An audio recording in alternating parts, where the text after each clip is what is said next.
70 ಇಸ್ವಿಲಿ ತರೂರು ಸಿದ್ಧಗಂಗಾ ಶಾಲೆಯಲ್ಲಿ ಕೆಲಸ ಮಾಡಿದೆ. ಅಲ್ಲಿಂದ ಇಲ್ಲಿ ಬಂದೆ ಕಲ್ಲೂರಿಗೆ 71 ಇಸ್ವಿಲಿ. 71 ಇಸ್ವಿಯಿಂದ 1986ವರೆಗೂ ಇಲ್ಲೇ ಕೆಲಸ ಮಾಡಿದೆ. 86ವರೆಗೆ 71ಕ್ಕೆ ಬಂದು 86ರವರೆಗೆ ಇಲ್ಲಿ ಕೆಲಸ ಮಾಡಿದೆ. 86ರಿಂದ 87, 88 ನಿಟ್ಟೂರ್ಗೆ ಹೋದೆ. ಅಲ್ಲಿಂದ ವಾಪಸ್ ಇಲ್ಲಿಗೆ ಬಂದೆ. ನಾನು ಬಿಡ್ಲಿಲ್ಲ, ಇವರು ಎಳ್ಕೊಂಡು ಬರೋದು ಇಲ್ಲಿಗೆ ನನ್ನ.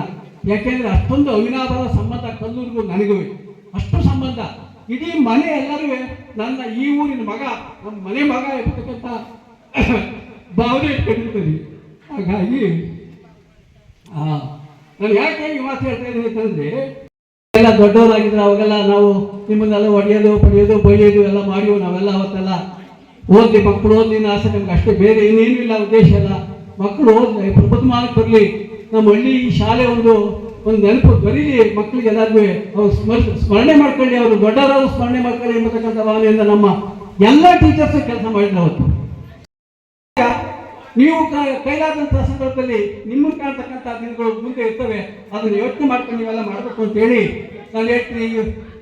ಗುರು ಋಣ, ಮಾತಾ ಪಿತೃಋಣ, ಪಿತೃಋಣ, ಗುರು ಋಣ ಇದೆಯಲ್ಲ, ಗುರು ಋಣ ತೀರಿಸ್ಬೇಕಾದ್ರೆ ಬಹಳ ಕಷ್ಟ, ತುಂಬ ಕಷ್ಟ. ಅದನ್ನು ತೀರ್ಸೋಕ್ಕಾಗಲ್ಲ ನಿಮ್ಮ ಕೈಲಿ. ಅದನ್ನು ತೀರಿಸ್ಬೇಕು ಅಂತಂದರೆ ಉತ್ತಮವಾಗಿರ್ತಕ್ಕಂಥ ನಡತೆ, ಸಂಸ್ಕಾರ ಅವು ಬೆಳೆಸ್ಕೊಂಡ ಮಾತ್ರ ಸಾಧ್ಯ. ಜೀವ ಹೋಗುವ ಈ ದೇಹ, ನಾಶವಾಗುವ ಈ ಸಂಪತ್ತು, ನಾಶ ಆಗ್ತಕ್ಕಂಥ ಸಂಪತ್ತು, ಮಾಸಿ ಹೋಗುವ ಈ ಸೌಂದರ್ಯ, ಈ 3 ದಿವಸಗಳು ಇದೆಯಲ್ಲ, ಈ ಮಧ್ಯೆ ಇದೆಲ್ಲ ಸೋಸಿ ನೋಡಿದಾಗ, ಅವನ್ನ ಅರ್ಥ ಮಾಡ್ಕೊಂಡಾಗ ಉಳಿಯೋದು ಒಂದೇ ಸ್ನೇಹ, ಬೇರೆ ಯಾವುದು ಉಳಿಯಲ್ಲ. ಸ್ನೇಹ ಒಂದೇ ಉಳಿಯೋದು.